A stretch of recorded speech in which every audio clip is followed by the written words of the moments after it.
저거 곧 정리된다. 여기서 이제 저거의 지시 대상이 윤석열 전 총장이냐 아니면은 갈등 상황이냐를 놓고 국민의힘 이준석 대표와 원희룡 전 지사 사이에 진실 공방이 아주 뜨겁죠. 이 대표가 통화 녹취록을 공개하자 원 전 지사는 전체 파일을 공개하라고 맞받았는데요. 관련 내용을 조익신 멘토가 정리했습니다.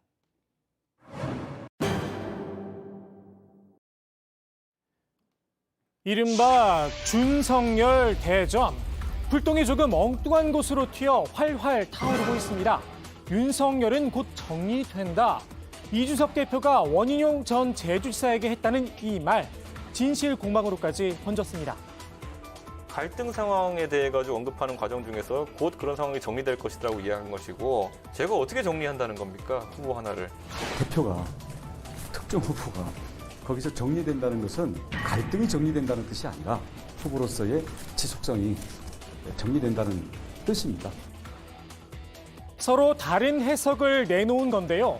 문제가 된 그날의 통화, 이 대표가 녹취록을 공개했습니다.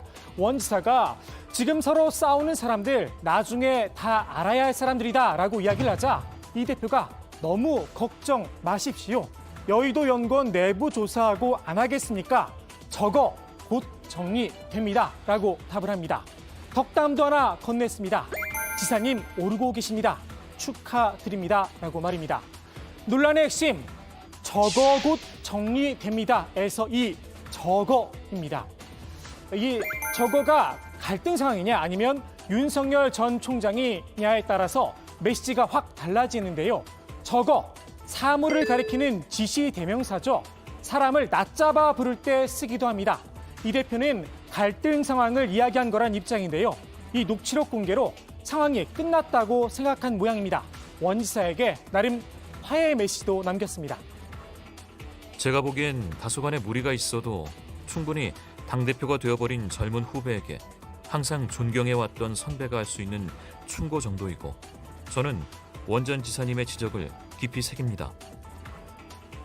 다소간의 무리가 있었다. 본인의 말이 맞다는 이야기겠죠. 하지만 원 전 지사 이대로 물러서지 않았습니다. 묻고 더블로 가. 녹취록 공개, 녹음 파일도 공개하라 맞받았습니다. 이 대표가 갖고 있는 녹음 파일 공개하십시오. 그것도 전체를 공개하십시오. 전체 녹음 파일을 확인하면 그 속에 있는 대화의 흐름, 말이 이어지고 끊기는 맥락, 그리고 거기에 담겨 있는 어감과 감정 다 느끼실 수 있을 겁니다. 텍스트만 가지고는 말 속에 담긴 뉘앙스를 잡아낼 수 없다는 건데요. 여기에 앞뒤 맥락도 살펴봐야 정확한 메시지 파악이 가능하다는 입장입니다.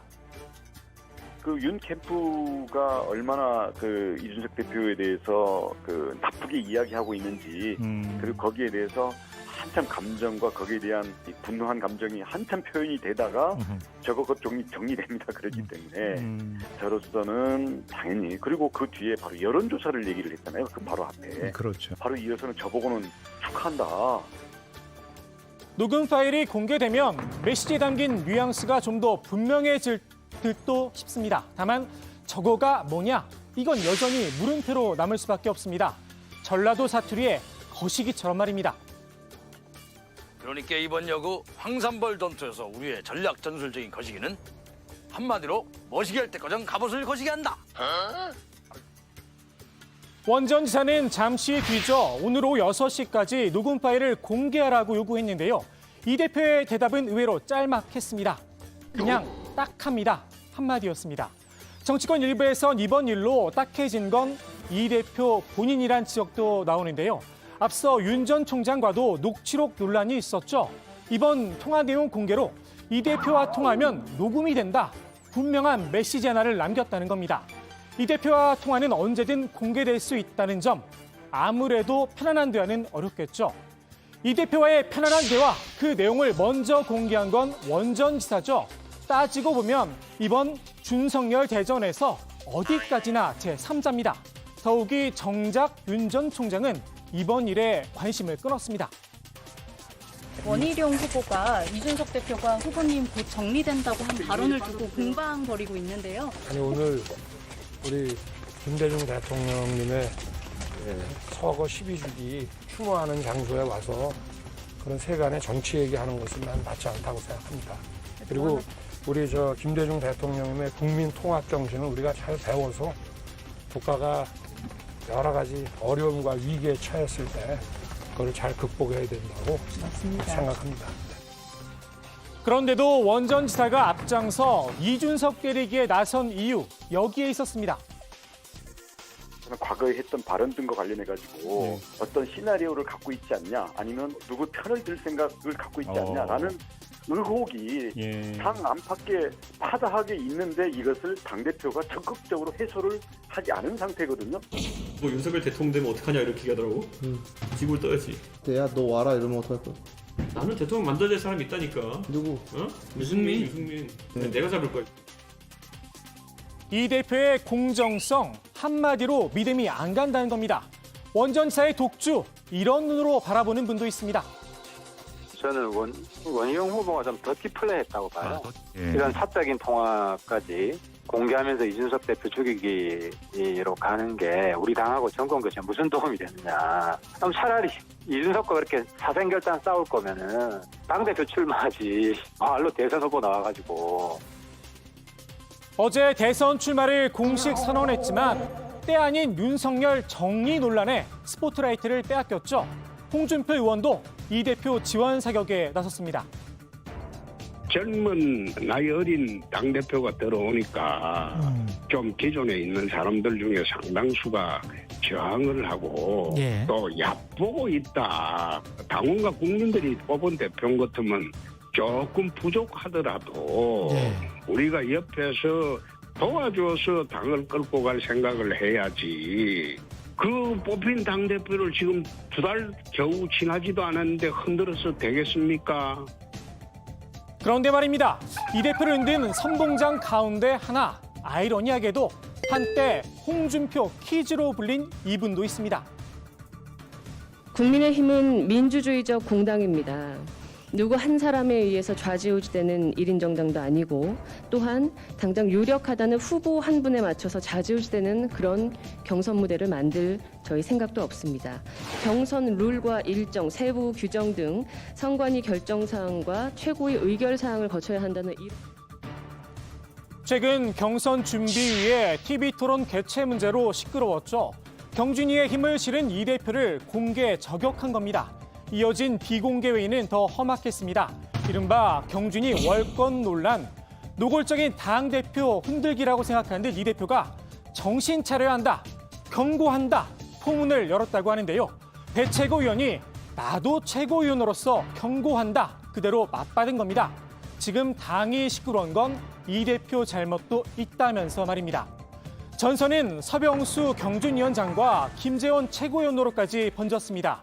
경준이 월권 논란, 김 최고위원이 처음 꺼냈죠.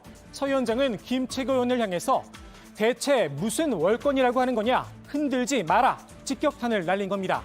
당 최고위가 한마디로 봉숭아학당이 된 건데요. 꿈보다 해몽이라고 하죠. 당사자 가운데 한 명인 김 최고위원, 이런 해몽을 내놨습니다. 어제는 허심탄회하게 이야기했어요. 어제는 고성이 오가는 거 아니었나요? 고성 아니 이제 허심탄회하게 이야기하다가 보면 흥분이 좀 돼서 조금 멀리 떨어져 있으니까 잘 들리게 조금 이야기할 수 있죠. 문제는 이 허심탄회한 대화 아직 끝나지 않았다는 점입니다. 선거관리위원장에 누구를 앉히느냐, 한마디로 뜨거운 감사입니다. 이 대표는 서병수 경준위원장을 염두에 두고 있죠. 반면 일부 대선 주자들과 최고위원들은 반대의 뜻을 직간접적으로 밝힌 상태입니다. 선관위원장, 지명권은 당 대표에게, 추인권은 최고위에 있는데요. 이 대표가 비장의 카드를 꺼내 들었습니다. 그동안 비워둔 지명직 최고위원 1명, 조만간 임명을 하겠다는 겁니다. 지금 8명이기 때문에 전체 최고위원이, 그래서 1명 더 늘리면 아무래도 이준석 대표가 조금 더 주도권을 잡을 수 있죠. 그러면 서병수 위원장이 선관위원장이 될 가능성이 좀 더 높네요.